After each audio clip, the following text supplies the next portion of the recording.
வணக்கம் நண்பர்களே, நான் Manikandan. This is Mani's travels with hope. இது மாதிரி தொடர்ந்து பல வீடியோக்கள் வரப்போது. அதுக்கு நீங்கள் செய்ய வேண்டியது எல்லாம் நம்ம சேனலை சப்ஸ்கிரைப் பண்ணி ஆதரவு கொடுக்க வேண்டியது மட்டும்தான். நம்ம ராயல் சிட்டி மைசூரில் இருக்கோங்க.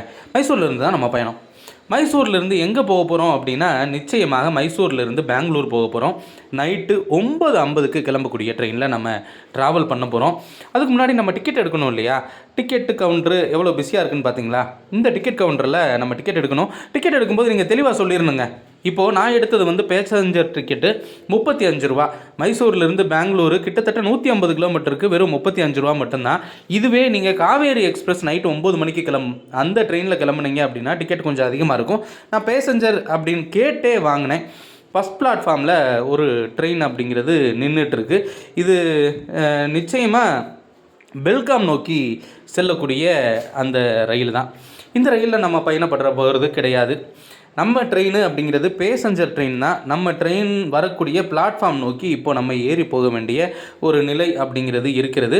உண்மையில் என்ன அப்படின்னா, அந்த காவேரி எக்ஸ்பிரஸ் போனதுக்கப்புறம் பெங்களூருக்கு இருக்கக்கூடிய 2 ஆப்ஷன் மட்டும்தான். ஒன்று பேசஞ்சர் ட்ரெயின், அதுக்கடுத்து இருக்கக்கூடிய மெமு ட்ரெயின். இந்த பேசஞ்சர் ட்ரெயின் அப்படிங்கிறது நைட்டு 9:50க்கு இங்கேருந்து கிளம்பும். பெங்களூர்லேருந்து வரும்னு வைங்களேன். ஆனால் இந்த பேசஞ்சர் ட்ரெயின் நமக்கு ரொம்ப ஆப்டாக இருக்குங்க.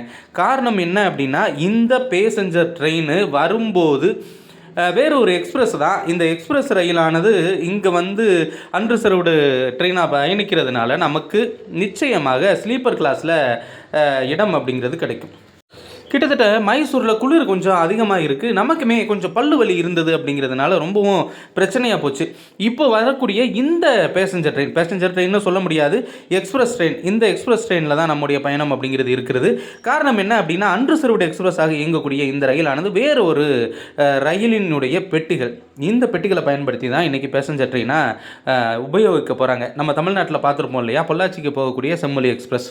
அங்கே நம்ம ஏசி தவிர மற்ற எல்லா பெட்டிகளும் திறந்து விட்டுருப்பாங்க. அதனால் எங்கே வேணால் ஏற்படுத்திக்கலாம். அந்த அளவில் இன்றைக்கி கூட்டம் அப்படிங்கிறது அதிக அளவில் இல்லை. பெங்களூர் போகக்கூடிய நேரம் அப்படிங்கிறது ரொம்பவும் கம்மி. அதனால் இந்த கோச்சில் நம்ம ஏறியாச்சுங்க. ஏறி மைசூரில் இருந்தும் கரெக்டாக 9:50 மணிக்கு நம்முடைய ட்ரெயின் அப்படிங்கிறது கிளம்பிருச்சு. ட்ரெயின் நம்பர் 06269 அப்படிங்கிற ட்ரெயின் நம்பரில் இப்போ நம்ம கிளம்பி போக வேண்டிய ஒரு நிலை அப்படிங்கிறது இருக்கிறது.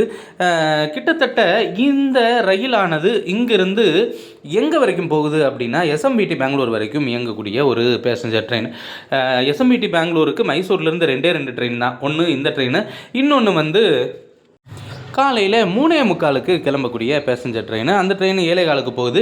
இந்த ட்ரெயின் இங்கேருந்து 9:50க்கு கிளம்பக்கூடிய இந்த ரயிலானது இங்கே இருந்து எல்லா நிறுத்தங்களையும் கிட்டத்தட்ட நின்று போகுது அப்படின்னு தான் சொல்லணும். ஏன்னா இங்கேருந்து கிளம்பக்கூடிய முக்கியமான ரயில்கள் மாண்டியால் தான் நிற்கும். ஆனால் ஊடையில் இருக்கக்கூடிய ஸ்ரீரங்கப்பட்டினம் அப்படிங்கிற ரயில் நிலையத்திலே நிற்கும். அதனால் அங்கே இறங்கி பார்க்குறவங்க நிச்சயமாக பார்க்கலாம். நான் நைட் நேரத்தில் என்னத்தை நம்ம பார்க்க போகிறோம். அப்படி மைசூர் ஜங்ஷனில் இருந்து நம்ம ட்ரெயினானது கிளம்பிருச்சு. பெரும்பாலும் என்ன அப்படின்னா, எஸ்எம்பிடி பெங்களூருக்கு 2 பேசஞ்சர் ட்ரெயின் மட்டும்தான் இயங்கி கொண்டு இருக்கிறது. அதில் இந்த பேசஞ்சர் ட்ரெயின் ரொம்பவும் கம்ஃபர்டபுள். ஏறி படுத்து தூங்கிட்டு போகலாம்.